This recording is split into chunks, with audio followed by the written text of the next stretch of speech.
Bark scorpions. Small, squishy, absolutely inferior to their larger cousins, the rad scorpions, although in a way they're more venomous. They only have two variants, while their relatives are quite diverse. Is there anything special about the bark scorpions? Well, we're gonna have to do some research to find out. So let's go ahead and learn everything there is to know about the bark scorpions of Fallout New Vegas. There are 128 regular bark scorpions found around the Mojave, and 12 bark scorpion hunters, 4 of which are found in Nipton. The other 8 are found in Scorpion Gulch and around Hidden Valley. A couple of notable facts about bark scorpions. The first bark scorpion you can find in the game is actually the only one of its kind. This special bark scorpion got its own ID, GS for Good Springs Critter Bark Scorpion. The only difference is that its level is set to 1, giving new players a super easy introduction to combat. And surprisingly, there's another bark scorpion pretty much right next to this one, which I have never noticed before, and I was actually quite surprised when I found out that there was 2 right in this area. Well, it turns out that second bark scorpion was placed under the map. It's weird because there's actually quite a bit of path built right underneath it. It looks like it was supposed to lead up the side of the hill, but maybe the hill ended up being extended for the water tower to be placed right here. But it looks like we may never know the exact reason why this little mess up happened. But I always think it's cool to get a little closer look at the game's development. Bark scorpions actually originated from Fallout 3's Broken Steel DLC, which added albino scorpions. Maybe someday I'll focus on Fallout 3 and cover these in detail, but today's all about bark scorpions. Anyways, these albino scorpions were given a little paint job and reduced in size, bringing us bark scorpions, which both bark scorpion variants share mostly the same traits. They can't open doors, they are mutated insects, have no weapons list, their voice type is do not record female, they both share the rad scorpion combat style, are neutral, and have a disposition base of 35.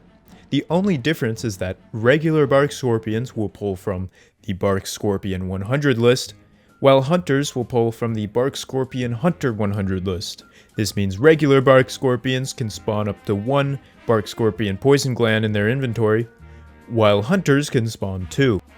These bark scorpion poison glands actually have a significantly higher value to weight ratio than regular rad scorpion poison glands.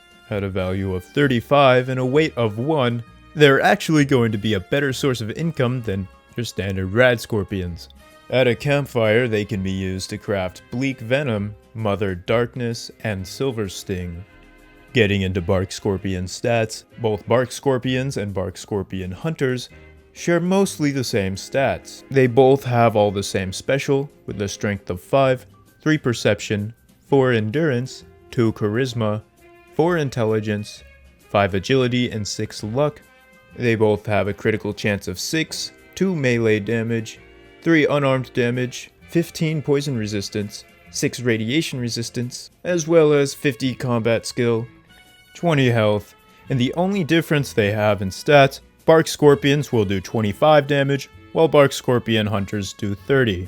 They have 64 attack reach, 90 turning speed, 10 foot weight, a base scale of 0.35, 70 fatigue, and a speed multiplier of 250%.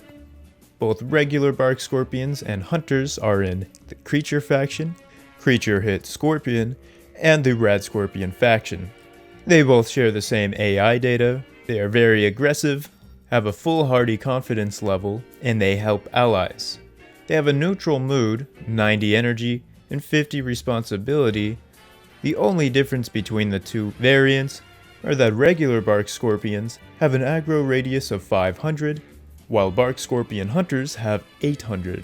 In AI packages, we see the same as usual, and for inventory, they don't carry any items, and have a carry weight of 200. In actor effects, we see that they have the Bark Scorpion Poison, which does 5 damage over 30 seconds, and has reduced perception by 2 for 30 seconds.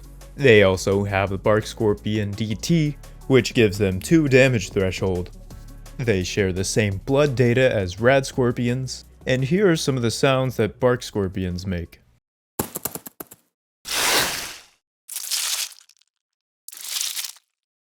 So that was a handful of sounds that bark scorpions will make, which are actually the same audio files used as the rad scorpions. There are 39 of these sounds in total, and as for animations, bark scorpions do actually use the same animations that rad scorpions use. In fact, if you check the bark scorpions animation list, all of these animations are called rad scorpion blank. The only difference in the way that bark scorpions and rad scorpions move is in the speed multiplier. So how do bark scorpions compare to rad scorpions? Let's go ahead and take a look at last episode's survivability ratings, so that once we understand just how strong bark scorpions are, we can compare them to rad scorpions. So taking a look at the small, large, and queen rad scorpions, we see that small come in at 173, large are 281, and queens are 305. I'll pull these up later once we go over the bark scorpions, so that we can do a little comparison. Now getting into their survivability ratings, we see that regular bark scorpions will score a 125 out of 1,000, while hunters score just a little bit higher at 128. Their hunter scores are 0.560 for regular, and 1.367 for hunters, which is the highest we've seen so far, because those bark scorpion poison glands are worth quite a bit. Bark scorpion hunters are pretty much just as easy to kill as regular bark scorpions, which isn't very hard, but they can drop up to 70 caps worth of stuff in their inventory. So since they're so easy to kill and actually drop a decent amount, 1.367 is a pretty decent score. So early game, if you encounter a bunch of these things, it'll give you a pretty decent chunk of money. Okay, so now the whole family of scorpions that we've covered so far up on screen, you can see just how weak bark scorpions are compared to rad scorpions. But don't forget, we're gonna have to cover giant rad scorpions separately because those are technically different than just rad scorpions. Rad scorpions do have different sizes, but giant rad scorpions are different from rad scorpions in the way that bark scorpions are kind of their own little thing. So that's gonna be next episode. And then, I promise, after that, we're going to be done with scorpions. We're going to move on to something more interesting. But yeah, that covers everything. So I'll see you guys next time. Have a good one. Peace.